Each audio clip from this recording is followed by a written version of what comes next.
अहो भैया, तुम्ही दिलेला ज्यूस सर, अहो लयच भारी चालतोय त्यो. हाय का नाही ग जेडे? हा तर लईच भारी आहे बघा ज्यूसर, लय भारी ज्यूस होतो. तुम्ही वापरलेला दिलाय वाटतं.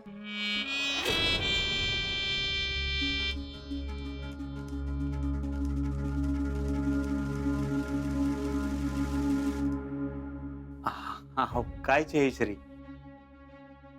तुम्हाला वापरलेलं का देईल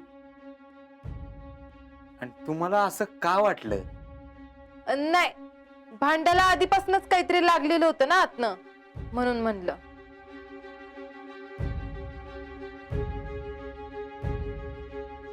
ए टॅलेंट, व्हॉट इज दिस? म्हणजे त्याचं काय भैया, आधी आपण टेस्ट करून पाठवला ना, म्हणजे चालतोय की नाही ते, त्यामुळे ते हा हा, टेस्टच करून दिला असेल ते. काय माहित बाई, असल बी. आता ते कुठं आपल्याला काय खरं सांगतात तवा.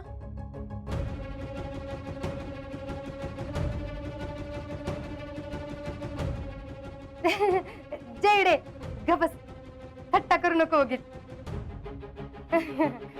शीतल, जा की जरा काहीतरी खायला आण. नाही नाही, नको नको, काय खायला वगैरे नको. काय नवरात्रीचे उपास पकडल्यात ना मी. आमच्या वतीनं तुम्ही सगळेजण खावा. तुम्ही खाल्लं काय ना आम्ही खाल्लं काय एकच आहे. हा काय शीतल, उपास धरलाय बाई तुम्ही, आणि ती आणि का? आम्हाला बायको चांगली मिळावी म्हणून आम्ही उपास धरलाय.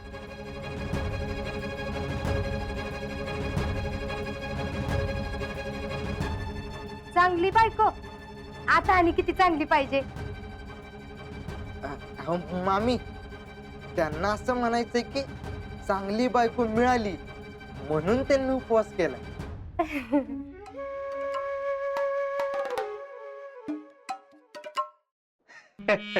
देर यू आर टॅलेंट. तुम्ही नसता तर काय झालं असतं आमचं. बरं येऊ का? जिजीला सोडायला आलता. आहो नाही नाही, असं कसं? एवढं तुम्ही घरी आलाय ना, असं न खाता पिता जायचं म्हणल्यावरती बरं दिसतंय का सांगा बरं? मग ज्यूस चालतोय ना उपासाला? हा, मग मस्त पैकी ज्यूस करून आणते बघा. जेडे जा, ज्यूस करून आण जा. अहो नाही, कशाला उगाच. नाही नाही, ज्यूस घेतल्याशिवाय जायचंच नाही बघा. जेडे जा की. तूच जात, मला जरा बोलायचं त्यांच्याशी.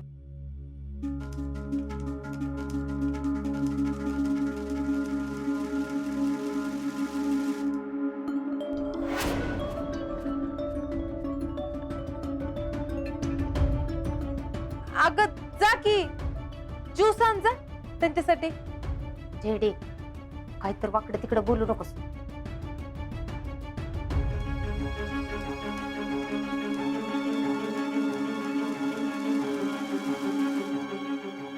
संचालक, मला एकदाच आणि शेवटचं सांगा, तुम्हाला माझ्याशी लग्न करायचं आहे का नाही ते?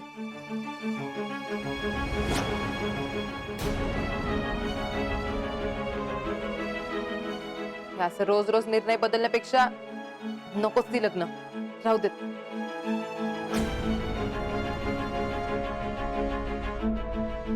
तशी बी अगदी एकटी राहायचीच मी, तू पुढे बी राहीन.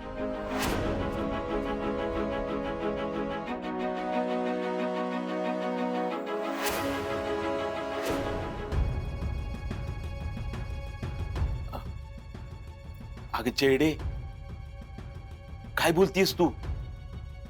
चिडे, अगं असं कसं बोलतेस? एवढा बी राग बरा नाही पुरी. बरोबरच बोलतात त्या.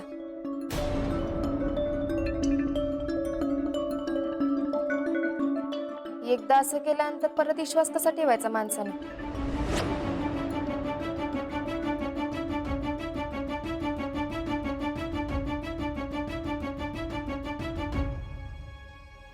प्रेसिडेंट, शीतल, सॉरी बर का. प्रश्न जर का विश्वासाचा असेल तर करेक्ट आहे मग तुमचं. आहे आमचे पण हात दगडाखाली आहेत. म्हणजे अजून बी काही नक्की नाहीच का तुमचं?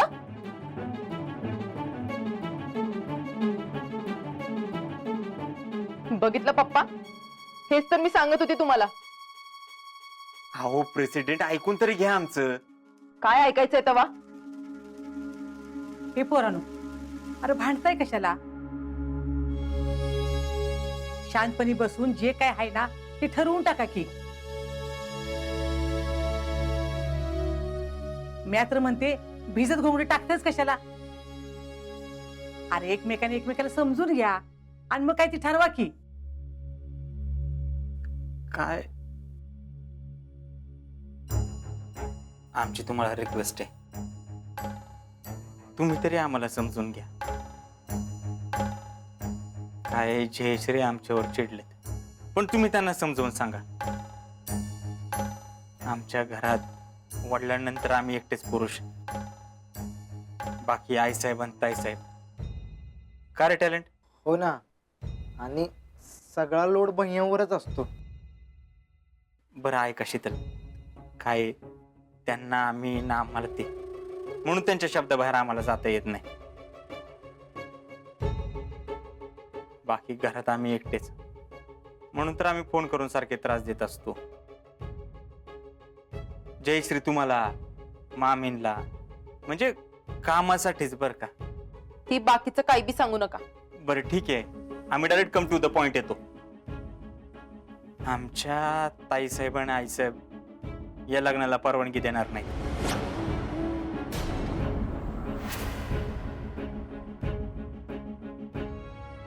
अहो पण भैया, तुम्हीच तर म्हटला होता की म्हणजे बोलतो म्हणून. भैया बोलणार होते, पण आता आई साहेबच ऐकणार नाहीत ना, म्हणून ते बोलले नाही. म्हणजे तुम्ही अजून घरी काय बोललाच नाही वे? नाही, आम्ही सांगणारच होतो, पण म्हणलं सरप्राईज देऊ. आणि त्यांना नंतर पटलं नाही तर? आम्ही तुमच्याकडे येऊ.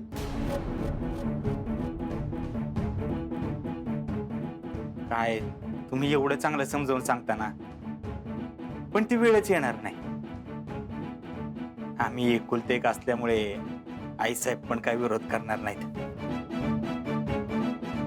तर त्याचं झालंय काय शीतल, आपलं लग्न ठरलं.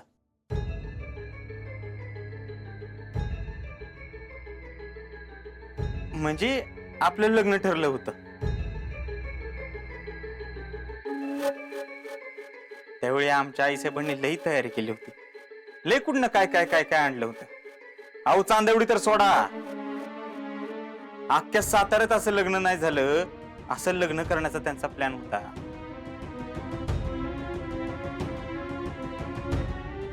पण काय, सगळंच फिसकटलं.